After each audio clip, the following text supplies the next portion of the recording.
Welcome to the PENN products tutorial on System 550.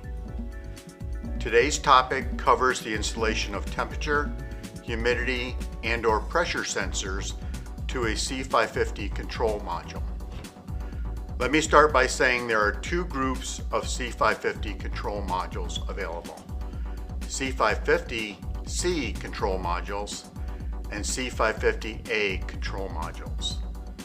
As shown in the table, C550C control modules include the C550 CCN-001 relay control module and C550 CQN-001 analog control module.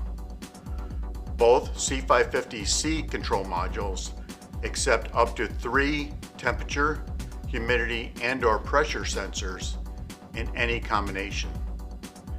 C550A control modules include the C550 ACN-001 relay control module and C550 AQN-001 analog control module.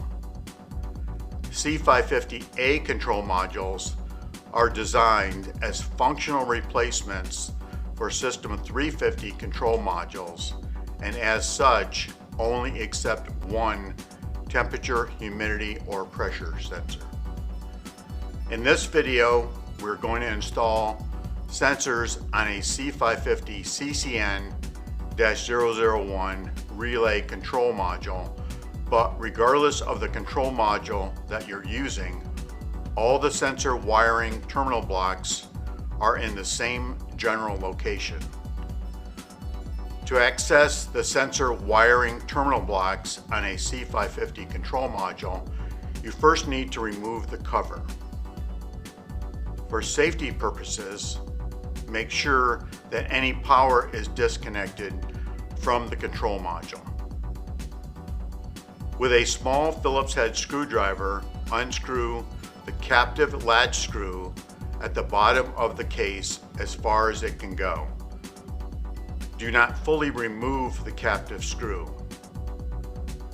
On the front of the control module, insert the head of a small flat-bladed screwdriver in the slot at the bottom of the cover. To open the cover, rotate the screwdriver a quarter turn. Remove the cover.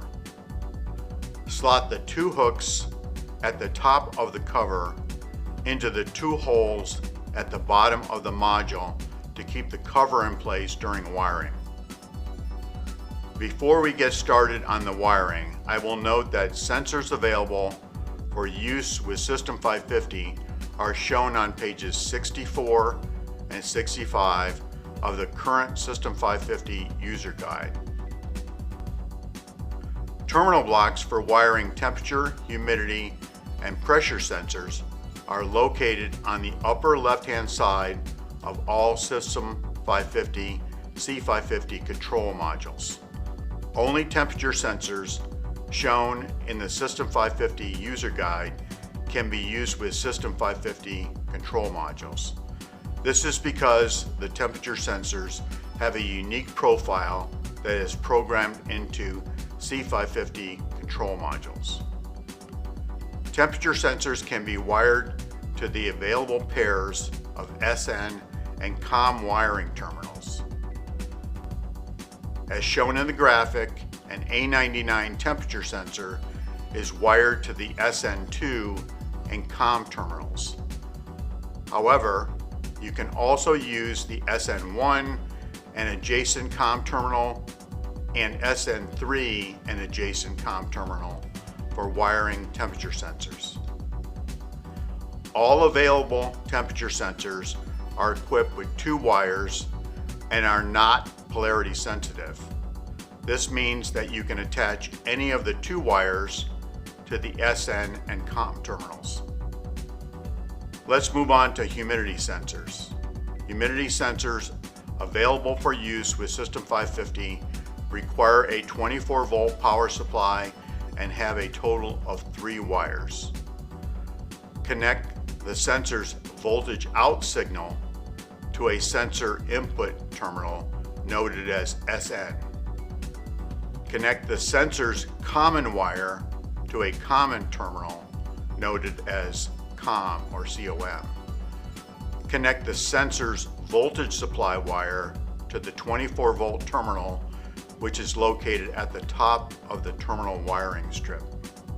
Note, if you power the C550 control module and a humidity sensor from an external 24-volt source, make sure you maintain the same polarity between the humidity sensor and the power supply. All common wires must tie together. Let's move on to pressure sensors. System 550 is designed to use 3-wire ratiometric 0.5 volt DC to 4.5 volt DC output pressure sensors. Connect the pressure sensor's voltage out or current out signal to a sensor input terminal noted as SN. For sensors that use voltage out, connect the common wire to a common terminal noted as COM. Connect the pressure sensor to the 5-volt terminal or the 24-volt terminal, depending on the specifications of your pressure sensor. For instructions on wiring A2L refrigerant sensors or power to System 550 control modules, see other System 550 videos. I hope this video has been helpful and that you find the System 550 easy to work with and reliable in the field. If you have any questions, please contact your equipment manufacturer or PENN customer support. Thank you for watching. Please like or follow our channel for more videos.